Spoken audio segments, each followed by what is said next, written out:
Captain Jake Harrison was drinking his morning coffee when the alarm started screaming. He dropped his cup and ran to the command center of Earth Defense Station Alpha. The hot coffee burned his hand, but he didn't care. Nothing had ever made those alarms sound like that before. Report! Jake shouted as he reached his chair. "Sir, we have multiple contacts approaching the solar system," said Lieutenant Bobby Chun from his station. 12 massive ships, each one bigger than our entire space station. Jake stared at the main screen. The ships looked like nothing he had ever seen. They were smooth and silver, shaped like teardrops, stretched out to impossible lengths. Each one was at least 5 miles long. The computer was trying to count their weapons, but it kept showing error messages. "How did they get so close without us seeing them?" Jake asked. "Unknown, sir. They just appeared on our sensors 10 minutes ago. It's like they came out of nowhere." Dr. Lisa Martinez ran into the command center. Her lab coat was still covered in alien bacteria samples from her morning experiments. "Jake, are you seeing this? Those energy readings are off the charts. These ships are more advanced than anything we've ever imagined." Jake nodded. "Have they tried to communicate?" "Yes, sir," Bobby said. "They're asking to speak with Earth's leaders. They want to arrange a meeting." "A meeting?" Jake raised an eyebrow. "They bring 12 battleships and want to talk?" The main screen flickered, and suddenly a face appeared. It wasn't human, but it wasn't completely alien either. The being had pale blue skin, large dark eyes, and a mouth that was almost human-like. When it spoke, the words came through the translation system. "Greetings, people of Earth. I am Ambassador Zethkar of the Galactic Coalition. We come in peace with an urgent matter to discuss. May we request permission to send a diplomatic shuttle to your station?" Jake looked at Lisa. She shrugged. This wasn't exactly what they had trained for. First contact was supposed to happen slowly, with lots of preparation and careful planning. Not with 12 giant ships showing up for breakfast. "This is Captain Harrison of Earth Defense Station Alpha," Jake said into the microphone. "You may send one shuttle with no more than 5 representatives. Any sign of weapons or hostile action, and we will defend ourselves." "Understood, Captain." "Harrison, we appreciate your caution. Our shuttle will arrive in 30 minutes. The screen went dark. Jake immediately called Admiral Ben Tucker on Earth. The conversation was short and intense. Tucker would be arriving on the next transport ship, but for now, Jake was in charge of humanity's first contact with alien life. "Lisa, I need you to set up the main conference room for our guests. Bobby, get me a security team, but tell them to stay calm. We don't want to start a war by accident." 30 minutes felt like 30 hours. The alien shuttle was small and elegant, nothing like the bulky human ships. It docked smoothly with the station, and Jake went to meet their visitors. The airlock opened with a soft hiss. Ambassador Zethkar stepped through, followed by 4 other aliens. They all looked similar, but came in different colors: blue, green, purple, and orange. They were tall and thin, wearing simple robes that seemed to shift colors in the light. "Captain Harrison," Zethkar said, extending a hand in a very human gesture. "Thank you for agreeing to meet with us." Jake shook the alien's hand. It felt warm and surprisingly normal. "Welcome to our station, Ambassador. This is Dr. Martinez, our specialist in alien life." Lisa stepped forward and also shook hands with each alien. "It's an honor to meet you," she said. They walked to the conference room. Jake had ordered the best food the station could provide, but he wasn't sure if aliens could eat human food. It turned out they could, and they seemed to enjoy the coffee. "Captain Harrison, Dr. Martinez," Zethkar began. "We represent 12 civilizations from across this galaxy. We have been watching Earth for some time, and we believe your species has great potential." "Watching us?" Jake asked. "For how long?" approximately 50 of your years. We do not interfere with developing civilizations, but current circumstances force us to make an exception. Lisa leaned forward. What kind of circumstances? Zethkar exchanged looks with his companions. We would like to offer Earth membership in the Galactic Coalition. More than that, we would like to place your planet under our protection. Jake nearly choked on his coffee. Protection? Yes. We offer you advanced technology, defensive systems, faster-than-light travel, and unlimited energy sources. In return, we ask only that you allow us to station a defense fleet in your solar system. The offer was incredible. Jake tried to process what he was hearing. Free technology that would advance humanity by thousands of years, plus protection from alien threats they didn't even know existed. This is very generous, Lisa said carefully. But why us? Why Earth? Your species shows remarkable adaptability and creativity. We believe you would make excellent members of our coalition. Jake sensed there was more to the story. Ambassador, you mentioned that circumstances force you to make this offer. What circumstances? The aliens looked uncomfortable. Zethkar. Blue skin seemed to get paler. There are threats in the galaxy, Captain. Dangerous forces that seek to harm peaceful civilizations. What kind of threats? Lisa asked. We cannot discuss details due to galactic security protocols, one of the other aliens said quickly. But we assure you, the protection we offer is necessary. Jake felt alarm bells going off in his head. You want us to accept protection from an enemy you won't tell us about? The threat is real, Captain Harrison. Time is running short. We need your answer soon. Lisa looked at Jake. Something was definitely wrong here. Advanced alien civilizations didn't usually show up begging to protect primitive planets. And they certainly didn't refuse to explain why. We'll need time to discuss this with our leaders, Jake said. This isn't a decision we can make alone. Of course. But please understand, every day we delay puts more lives at risk. We hope to have your answer within 1 week. The meeting continued for another hour, but the aliens wouldn't say anything more about the mysterious threat. They did provide detailed information about the technology they were offering. The energy systems alone could solve Earth's power problems forever.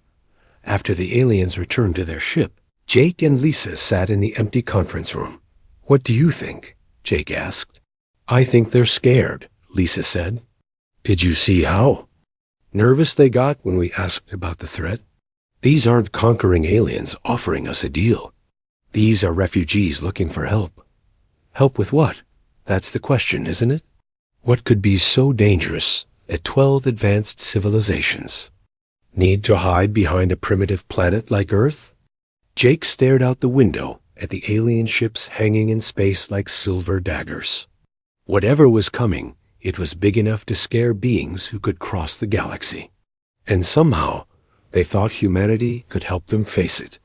He had a feeling that Earth was about to find out exactly what they were protecting their new alien friends from. And he suspected the answer would change everything. Colonel Amy Foster didn't trust the aliens. She had spent 20 years in Earth intelligence, and every instinct told her something was wrong. Aliens didn't travel across the galaxy to give away free technology. There was always a price. 3 days had passed since the first meeting. The alien ship still hung in space above Earth, waiting for an answer. World leaders were arguing about the offer, but Amy was doing something more useful. She was spying on their visitors. What do you have for me, Danny? Amy asked her top. Analyst Sergeant Danny West looked tired. He had been monitoring alien communications for 72 hours straight. Colonel, their security is incredible, but we've picked up some interesting conversations. They're not using their main communication systems for private talks. What kind of private talks? The kind where they think nobody is listening. We caught fragments of conversations between their junior staff. They're scared, Colonel. Really scared. Amy sat down at Danny's workstation. The screen showed wave patterns of alien voices, translated into English text. Most of it was routine ship maintenance talk, but some phrases stood out. "Look at this," Danny pointed to a section of text. "This is from yesterday." Translation reads, "How long until they find us here? And the hunter ships could arrive any day. And here's the interesting part. If the humans refuse to help, we'll have to keep running." Amy read the text again. "They're not here to protect us. They're here because they're running from something." That's what I think too. But there's more. Dr. Kim in the science division has been analyzing the technology samples they gave us. His report came in an hour ago. Amy pulled up Dr. Peter Kim's analysis on her screen. The physicist had examined the alien defensive systems with equipment borrowed from 3 different universities. His conclusions were troubling. These force fields are designed to stop energy weapons, plasma cannons, and particle beams. Amy, read aloud. But they're weak against kinetic weapons, projectiles, and explosive devices, the kind of weapons humans use. Danny nodded. Dr. Kim thinks their defensive technology was built to fight other advanced aliens. But whoever is chasing them doesn't fight like advanced aliens. Amy stood up and paced around the small office. So we have aliens running from an enemy that fights like humans. An enemy that uses bullets and bombs instead of laser cannons. There's something else, Colonel. General Rivera wants to see you. He says it's urgent. Amy found General Carlos Rivera in the strategy room, surrounded by maps and computer displays. Rivera had planned military operations on 4 continents and 2 moons. If he looked worried, there was a good reason. Amy, good. I need your intelligence report. What have you learned about our new friends? Amy gave him a quick summary of the intercepted communications and Dr. Kim's analysis. Rivera listened without interruption, then pulled up a star map on the main screen. This confirms what we suspected. Look at this. He pointed to red dots scattered across the galaxy. These are the locations of the 12 civilizations in the Alien Coalition. Notice anything? Amy studied the pattern. They're all over the place. No central territory, no organized defensive line. Exactly. This isn't an alliance. It's a refugee convoy. They've been running from system to system, and now they're here. Rivera switched to another display. Our long-range sensors have been tracking unusual energy signatures for the past 6 months. Ships moving through our region of space, but not using standard faster-than-light travel. They're staying hidden, moving slowly like they're hunting something. The hunter ships the aliens mentioned. Has to be. And based on the movement patterns, they're getting closer to Earth. Amy felt a chill run down her spine. General, what if the aliens aren't asking us to join their coalition? What if they're asking us to hide them? That's exactly what I think. The question is, what are they hiding from? Their conversation was interrupted by a young lieutenant running into the room. General Rivera, Colonel Foster, we have a situation. One of the alien translators is asking to speak with someone privately. He says he has important information. Amy and Rivera exchanged looks. Where is he? Conference room B, sir. He's alone and seems very nervous. They found the young alien pacing back and forth in the small room. He was the orange-skinned one Amy had seen during the first meeting. When they entered, he stopped and looked around as if checking for hidden cameras. I am Kelther, he said, in careful English. I am translator for the coalition, but I am not supposed to speak with you alone. What do you want to tell us? Amy asked gently. Kelther sat down and put his head in his hands. My people have been running for 47 years. We used to live on a beautiful world with crystal cities and floating gardens.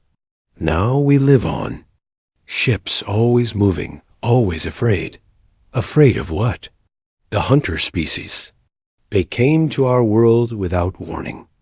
Their ships were strange, not like other civilizations. They used weapons that cut through our defenses like they were made of paper. Rivera leaned forward. What kind of weapons? Simple ones, metal projectiles fired at high speed. Explosive. Devices that damaged our cities. Chemical weapons that poisoned our air. We had never seen such crude tactics used so effectively. Amy felt the pieces clicking together. These hunters, what do they look like? Kelther's orange skin turned pale. They look like you, like humans. But they are not from your world. They call themselves the Remnant, and they hunt us across the stars. Why? What did you do to them? That is the terrible secret. In their timeline, we destroyed their world. All 12 coalition species participated in the invasion of their Earth. We enslaved their people and took their resources. But that was a different timeline, a different reality. We never attacked their world in this timeline. Amy's mind raced. You're saying there are humans from an alternate timeline hunting you for crimes you didn't commit? Yes, they believe. All versions of our species are guilty. They show no mercy, accept no surrender. They have been systematically destroying every coalition world they can find. Rivera stood up abruptly. How many humans are in this remnant fleet? Their ships are cloaked and hidden. But intelligence suggests thousands, maybe tens of thousands. They are the survivors of a dead world, and they have spent generations learning to fight and kill. And they're coming here. Kelther nodded sadly. Our long-range scouts detected them 3 months ago. They are following our trail. When they arrive in this system, they will find us. And they will find you. Amy felt sick. So the coalition isn't offering to protect Earth. You're asking Earth to protect you from other humans. Yes, we believe only humans can understand how humans fight. Only humans can predict human tactics. You are our only hope. The room fell silent. Rivera was the first to speak. What happens if we refuse to help? Then we will leave and continue running. But the remnant will still come here. They will see your species and know you are related to them. They may decide to destroy you to prevent you from joining their enemies. Amy realized the horrible truth. Earth was going to be involved in this conflict, whether they wanted to be or not. The only question was which side they would be on when the shooting started. How long do we have? Rivera asked. Based on their previous movement patterns, the remnant fleet will arrive within 2 weeks, maybe less. Kelther stood up to leave, then stopped. There is one more thing you should know. The remnant carries a message for any humans they encounter. They broadcast it whenever they arrive in a new system. What message? Remember Terra. That is what they say before they attack. Remember Terra. After Kelther left, Amy and Rivera sat in the empty conference room.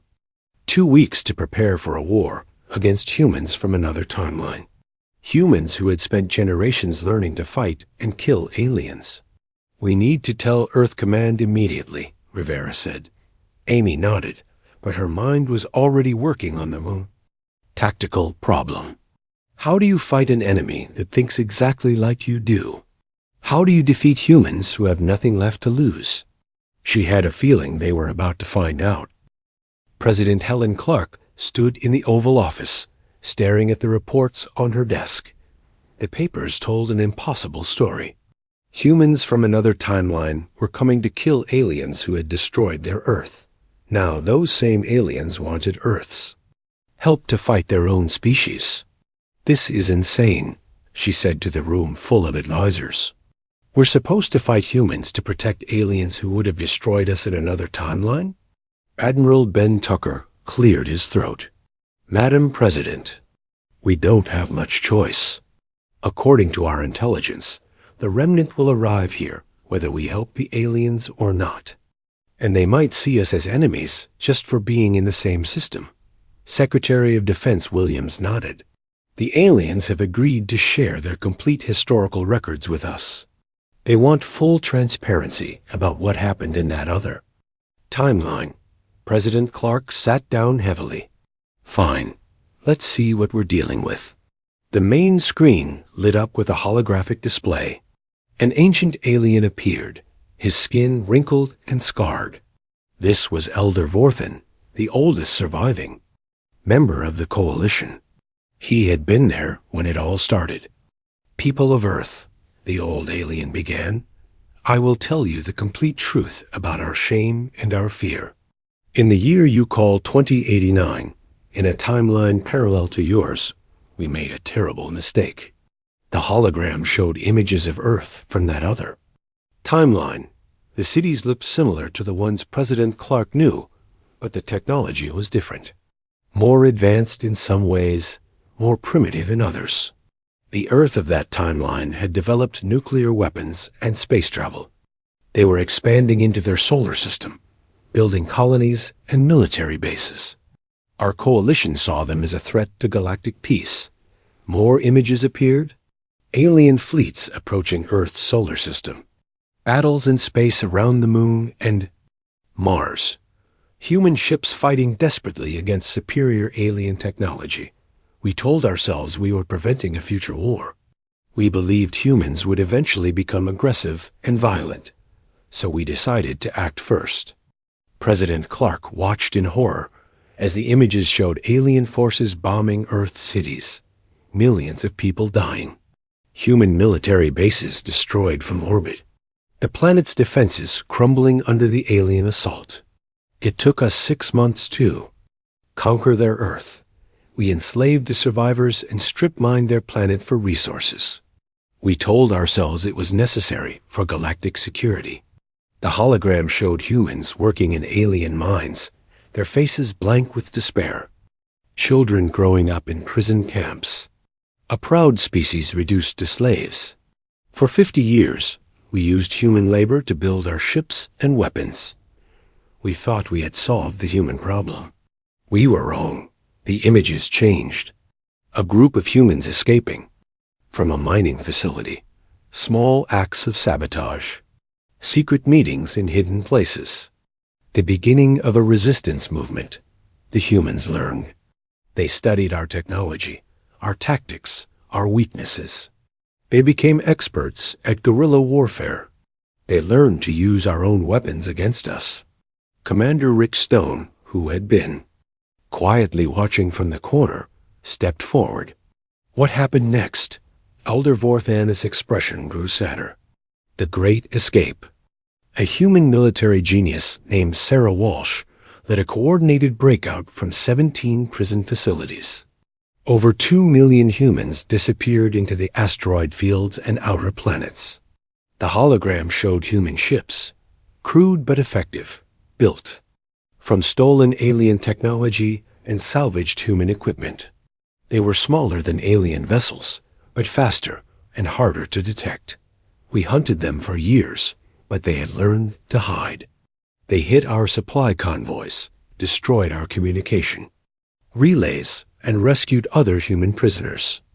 Every attack made them stronger and us weaker. Captain Nina Bell from Intelligence Analysis Division had been studying the tactical reports.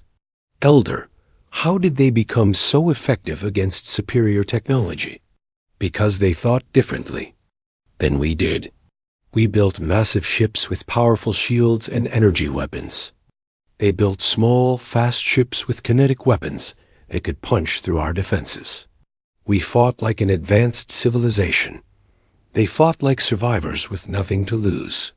The images showed the tide of war turning. Human hit-and-run attacks. Devastating alien supply lines. Alien commanders unable to predict or counter human tactics.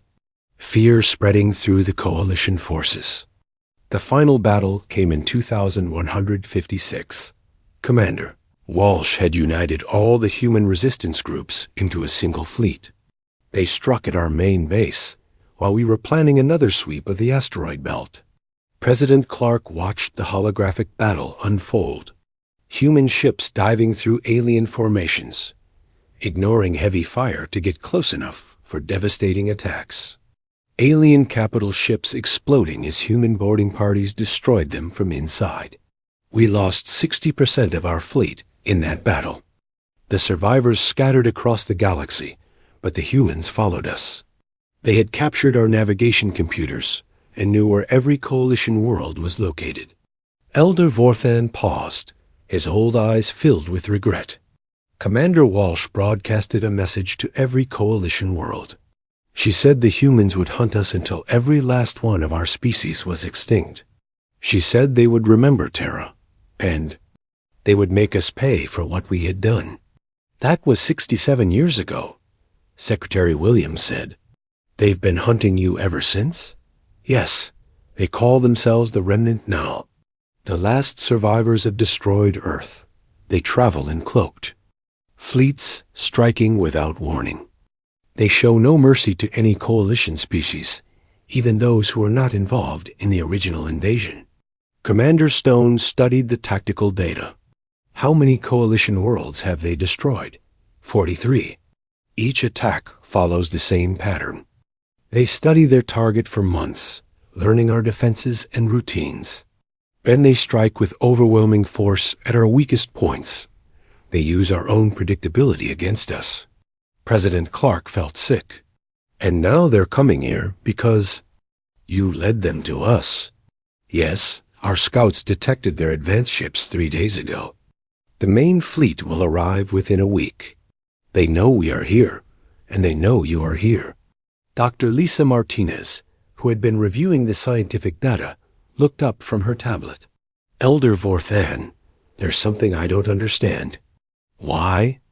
Do the Remnant care about our timeline? We didn't attack their Earth. The old alien looked even sadder. Because Commander Walsh believes all versions of our species are guilty. In her mind, every coalition and every timeline is a threat that must be eliminated. She sees your timeline as a chance to prevent the tragedy by destroying us before we can attack any version of Earth. But that would mean protecting us, Admiral. Tucker said, not necessarily. The Remnant's plan is to eliminate all coalition species from every timeline they can reach. If your Earth stands in their way, they will destroy you too. They believe the only way to keep humanity safe is to kill everything that might threaten humanity. The room fell silent as everyone processed this information. The Remnant wasn't just hunting aliens for revenge. They were trying to prevent their timeline's tragedy by committing genocide across multiple realities. Captain Bell broke the silence. Madam President, we have a choice to make. We can try to explain to the Remnant that we're not their enemies, or we can help the coalition fight them. What happens if we try to negotiate? Elder Vorthan shook his head. The Remnant does not negotiate. They have tried to communicate with other human settlements they've encountered. Every time, they demand that the humans join their crusade. Any who refuse are considered traitors and are destroyed along with the aliens they protect. President Clark looked around the room at her advisors. So our options are to join a genocide campaign or fight other humans to protect aliens who would have enslaved us in another timeline. There is a third option, Commander Stone said quietly. We could evacuate Earth and let them fight it out among themselves. And go where? The Remnant has faster-than-light travel, and they're hunting coalition species across the galaxy. How long before they decide we're a threat too? Admiral Tucker stood up. Madam President, I don't think we have a choice. The Remnant is coming, whether we like it or not. The question is whether we face them as enemies of the coalition or as their allies. President Clark closed her eyes and thought about the impossible decision. Fight humans to protect aliens, or let genocide continue unchecked across the galaxy. Either choice would change humanity forever. Elder Vorthan, she said finally, if we help you fight the Remnant, can we win? The old alien looked directly at her. I do not know. But I know that you are the only species that might understand how the Remnant thinks. You are our only hope. President Clark nodded slowly. Then God help us all. We'll help you fight them. The die was cast. Earth was going to war against its own species to protect aliens who had once been humanity's enemies. The irony was not lost on anyone in the room. General Tony Martinez had fought in 3 wars and commanded troops on 6 different worlds. But he had never prepared to fight his own species before. Standing in the main briefing room of the combined Earth Coalition Command Center, he looked. At the strangest army ever assembled, human officers sat next to alien commanders, trying to work together despite having no common language except mathematics and violence. The aliens were brilliant at energy weapons and shield technology. The humans understood tactics and psychological warfare. Neither side fully trusted the other, but they didn't have time for trust. "Listen up, everyone," General Martinez announced. "We have 4 days before the remnant fleet arrives. 4 days to build a defense that can stop the most dangerous human military force in galactic history." Lieutenant Alex Murphy raised his hand. "Sir, what's our biggest advantage?" "The aliens think like aliens, and the remnant expects that. They've been winning for 60 years because they know how advanced civilizations fight. But we're not going to fight like an advanced civilization." Martinez activated the main display, showing ship designs that looked nothing like standard human or alien vessels. Engineer Sam Brooks has been working around the clock to build hybrid weapons systems. "Sam, show them what you've got." Sam Brooks stepped forward, looking tired but excited. He had been working for 3 days straight, combining human engineering with alien technology in ways that should have been impossible. "We're building ships that use human tactics with alien materials," Sam explained. "Small, fast vessels with heavy armor and kinetic weapons. The aliens have been making energy shields for thousands of years, but they've never seen railguns made from their own super-strong metals." The display showed sleek fighters that looked brutal and efficient. They were half the size of alien interceptors, but carried weapons that could punch holes through battleship armor. "The remnant uses cloaking technology they stole from the Coalition," Sam continued. "But their cloaks are designed to hide from alien sensors. Our new detection systems use human radar principles with alien computing power. We should be able to see them coming." Captain Nina Bell from Intelligence had been studying remnant tactics for weeks. "Sam, what about their boarding strategies? Every report says they prefer to capture ships rather than destroy them. That's why we've redesigned the ship interiors. Human-sized corridors with alien force field barriers every 50 feet. Anyone trying to board our ships will have to fight through choke points designed by people who understand human combat tactics." Dr. Kate Johnson stood up from the psychology section. She had been the strangest addition to the military planning team, but General Martinez knew her work was crucial.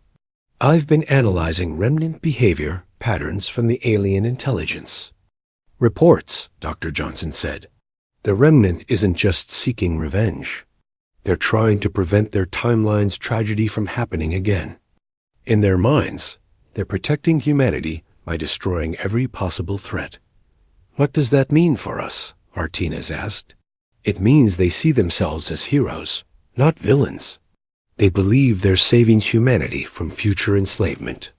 That makes them extremely dangerous, because they'll never surrender or retreat. But it also gives us a psychological weakness to exploit." The display changed to show communication frequencies and message patterns. "The remnant will try to convert our people to their cause. They'll broadcast messages about how the aliens enslaved humans in their timeline. They'll try to turn our own troops against the Coalition." Lieutenant Murphy looked worried. "How do we counter that?" "By remembering that this isn't their timeline," Dr. Johnson replied. "The aliens we're protecting never attacked our Earth. The remnant's war is with ghosts from a different reality." General Martinez nodded approvingly. "That brings us to our overall strategy.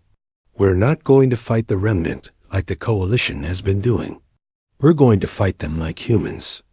The main display showed the solar system with ship positions marked in different colors. Human vessels were scattered throughout the asteroid belt and outer planets. Coalition ships formed a defensive perimeter around Earth and Mars. The aliens always tried to protect their worlds with massive defensive installations. The remnant learned to avoid those and strike at weak points. We're going to give them what they expect and hit them where they don't expect it. Colonel Amy Foster, who had been coordinating intelligence operations, pointed to the display. Our main fleet will be positioned around Earth, just like the Coalition would do. But we've hidden strike forces throughout the system. When the remnant attacks our main defense, our hidden forces will hit them from behind. What about the Coalition ships? Asked an alien commander through the translation system. You'll be the bait, Martinez said bluntly. The remnant has been hunting you for decades. They know your ship designs, your tactics, your communication patterns. When they see Coalition vessels defending Earth, they'll assume we're fighting like aliens. The alien commander's skin color shifted to what the humans had learned meant concern. That is a dangerous strategy for us. Yes, it is. But it's the only way to surprise an enemy that knows how you think. Engineer Brooks brought up technical specifications. We've modified the Coalition ships with human-designed armor and weapons. They'll last longer in the fight than the remnant expects. And we've installed human communication systems so our forces can coordinate in real time. Dr. Johnson added, we've also prepared psychological warfare broadcasts. When the remnant tries to turn our people against the aliens, we'll respond with messages about protecting innocent refugees.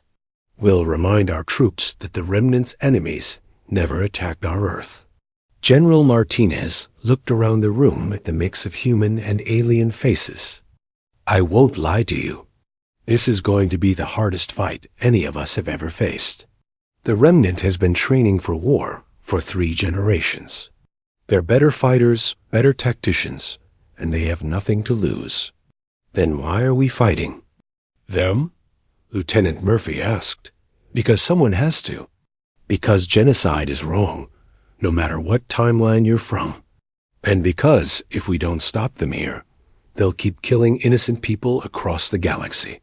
The room fell silent as everyone contemplated the coming battle. Finally, an alien engineer asked, what happens if we lose? Then the remnant will probably destroy the Coalition species in this system and move on to the next timeline. And eventually, they might decide that our Earth is a threat too. Captain Bell stood up. General, our scouts are reporting unusual energy signatures at the edge of the system. The remnant advance ships are already here. Martinez felt his stomach tighten. How long until the main fleet arrives? 18 hours, sir. The general looked around the room one more time. Humans and aliens who had been enemies in another timeline, now working together to fight humans who saw themselves as heroes. The irony was overwhelming. All right, people, this is it. Get to your ships and prepare for battle. Remember, we're not just fighting for Earth. We're fighting for the idea that different species can work together instead of destroying each other. As the room emptied, Martinez stayed behind with Dr. Johnson and Engineer Brooks. Do you really think we can win? He asked quietly. Brooks shrugged. Our technology is better than anything the remnant has seen, but they've had decades to perfect their tactics. Dr. Johnson looked out the window at the stars. The real question isn't whether we can win. It's whether we can win without becoming like them. The remnant started as heroes trying to protect humanity. Now they're genocidal killers who destroy entire species. Martinez nodded grimly.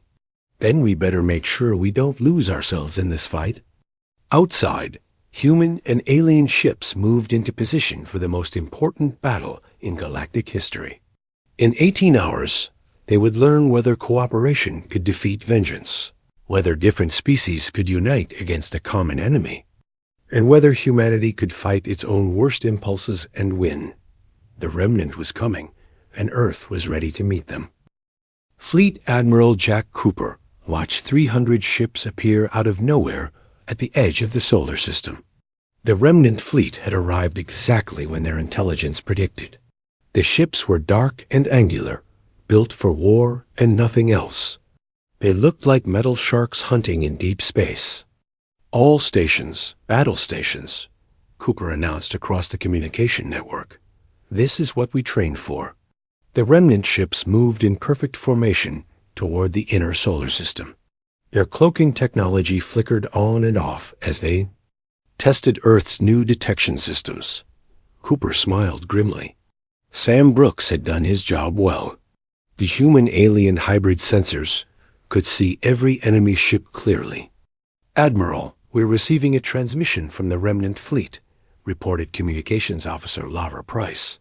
"Put it on screen." A woman's face appeared on the main display. She was middle-aged with steel-gray hair and scars across her left cheek. Her eyes burned with decades of anger and purpose. This was Commander Sarah Walsh, the most dangerous human in the galaxy. "People of Earth," Walsh began, "I am Commander Sarah Walsh of the Remnant Fleet. We know you are harboring the Coalition, species that destroyed our world and enslaved our people. Stand aside and let us finish what we came here to do." Cooper stepped forward. "Commander Walsh, this is Fleet Admiral Jack Cooper of the Earth Defense Force. The Coalition species in our system are refugees seeking protection. We will not allow you to harm them." Walsh's expression hardened. "Admiral, you don't understand. These aliens will destroy your world just like they destroyed ours. We are trying to save humanity from repeating our mistake. Commander, the aliens in our timeline never attacked Earth. You're seeking revenge for crimes that never happened here." "Crimes that never happened yet," Walsh corrected. "We have seen the future, Admiral. We know what these species are capable of. Join us and help us protect humanity from this threat." Cooper felt the weight of the moment. This conversation would determine whether the battle could be avoided or if thousands would die in the next few hours. "Commander Walsh, I understand your pain. I understand your anger. But genocide is not the answer. These aliens came to us for help, and we gave our word to protect them." Walsh's face showed disappointment and rage. "Then you have chosen to stand with humanity's enemies. You will be treated as such." The transmission ended. Cooper turned to his tactical officer. "Time to contact positions? Remnant Vanguard will reach the outer defense perimeter in 45 minutes, sir." Cooper activated the fleet communication system. "All ships, all stations. The Remnant has rejected our offer of peaceful resolution. We are now at war with 300 enemy vessels commanded by humans, who have spent 3 generations learning to fight and kill. They are skilled, experienced, and absolutely ruthless. But they have never fought humans who are defending their home and their principles. Show them what Earth is made of." The first phase of the battle began at the asteroid belt. The Remnant sent fast attack ships to probe Earth's defenses, expecting to find alien-style energy barriers and slow response times. Instead, they found human-designed minefields and kinetic weapon platforms that opened fire the moment they came in range. "Direct hit on Remnant Cruiser 7, reported Tactical Officer Ben Murphy. "Their shields are down to 60%. Cooper watched the tactical display as the remnant ships adapted to the unexpected resistance. They were good, exactly as good as the intelligence reports had warned. But they were also confused by the hybrid fighting style. "Sir, the remnant is broadcasting on all frequencies," Communications Officer Price announced. Cooper listened to the enemy transmission.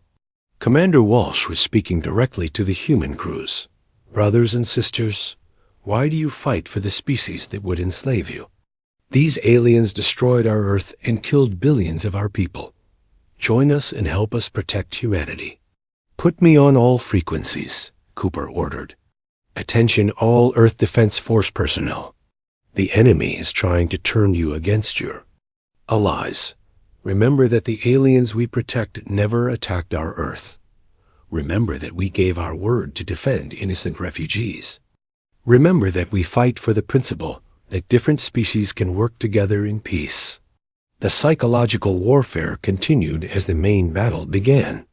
Remnant ships punched through the outer defenses and headed for Earth's moon, where the coalition's main refugee ships were sheltered. Earth's fighters rose to meet them, using hybrid technology that surprised the enemy commanders.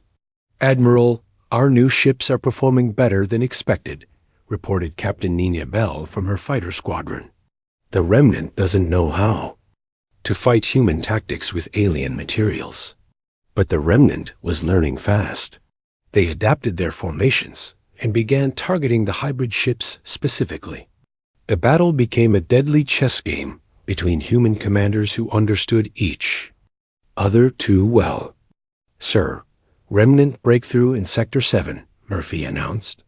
"They're heading directly for the refugee ships." Cooper made a decision that would haunt him forever. All ships abandon defensive positions. Full attack on the Remnant main fleet. We end this now. The Earth fleet charged directly at the Remnant formation, ignoring their own safety to protect the alien refugees. It was exactly the kind of desperate, honorable gesture that the Remnant did not expect from humans working with aliens. The massive space battle raged for 6 hours. Ships exploded in brilliant flashes of light. Boarding parties fought hand-to-hand in the corridors of damaged vessels. Both sides lost hundreds of brave people who died for their beliefs. Finally, Cooper made the most desperate gambit of his career. He ordered all human ships to stop firing and opened a direct communication channel to Commander Walsh. "Commander Walsh, I challenge you to single combat. Champion against champion. Winner takes all." Walsh appeared on screen, her ship's bridge damaged and sparking around her. "What are the terms?" "If I win, your fleet leaves this system and never returns. If you win, we'll discuss joining your crusade. And the combat?" "Personal combat, powered armor, neutral ground, just you and me." Walsh considered for a long moment. "Accepted. But Admiral, when I defeat you, your people will learn the truth about their alien allies." The two fleets pulled back while Cooper and Walsh met aboard a small neutral station. They faced each other in a chamber designed for exactly this purpose, wearing powered armor that made them equally matched in strength and speed. But Cooper didn't try to defeat Walsh physically. Instead, as they fought, he activated a holographic display showing images of Earth, cities full of children, humans and aliens working together, peaceful cooperation between species. "Commander, look at what we've built," Cooper said as he blocked her attacks. "This is what you're trying to protect. This is humanity's future." Walsh fought harder, but Cooper could see doubt in her eyes.